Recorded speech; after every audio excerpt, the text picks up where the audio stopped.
maybe this next generation will do a lot better without standardized testing. Who knows?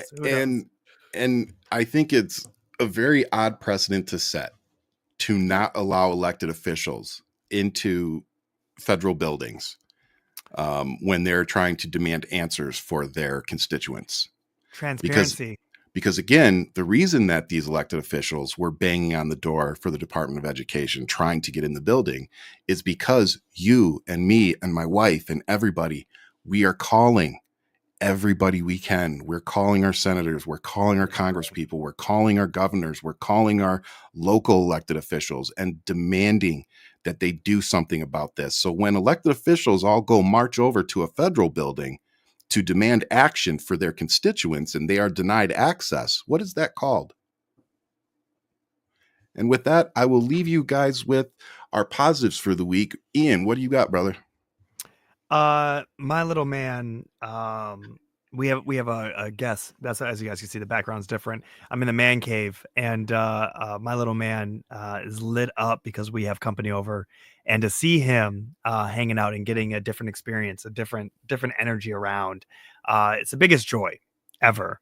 And my wife and I are laughing, just looking at each other like, should we add another adult in our relationship? Like, wait a minute, do we need that just to have?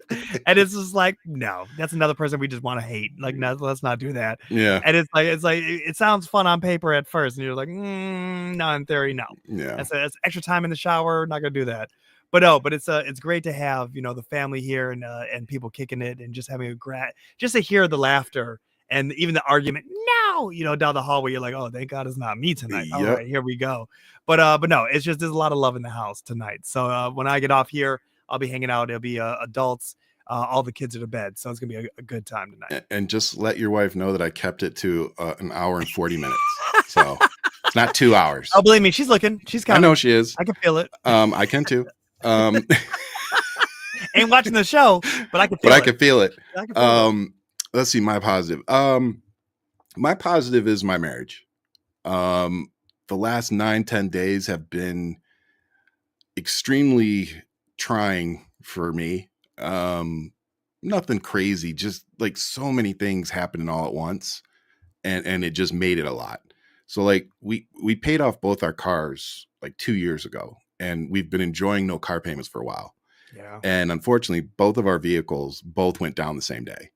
And so we kind of got into panic mode, and then we couldn't figure out what was wrong with one of them. So it was down for like over a week. We just got it back today, and my truck was having issues. So it was like, what do I do? So I took the truck and went and got a brand new GMC truck.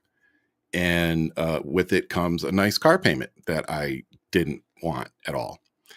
And as we're going through all of this, trying to scrape together, enough money to put down on it to make the payment something we can manage, because we're both really on fixed incomes. Everything I make here is just kind of extra. Yeah. And so we really had to sit down and tighten our belt a little bit and figure it out. And it's not something we planned on doing. Cars are not cheap right now. Interest rates are not great right now. It's like you can make all these plans in the world of saving up money and go and get in the car you want, and then something happens, like it breaks down and it forces your hand. And through that, just going through everything and dealing with all the money, loan stuff, it just made me really appreciate my wife and the fact that we're able to sit down and figure these things out, and we don't argue about money, and we really, not to say we don't get frustrated and have rough times getting through some of it, but we really don't fight over that stuff. It's kind of like we just, over the years, I think we've gone through so much hard times that we just get through them now. And it's just kind of like, we try not to stress too much, we keep it as simple as possible. And it just made me very thankful that we are where we are, that I have her and the family that I have, because it just makes everything easier.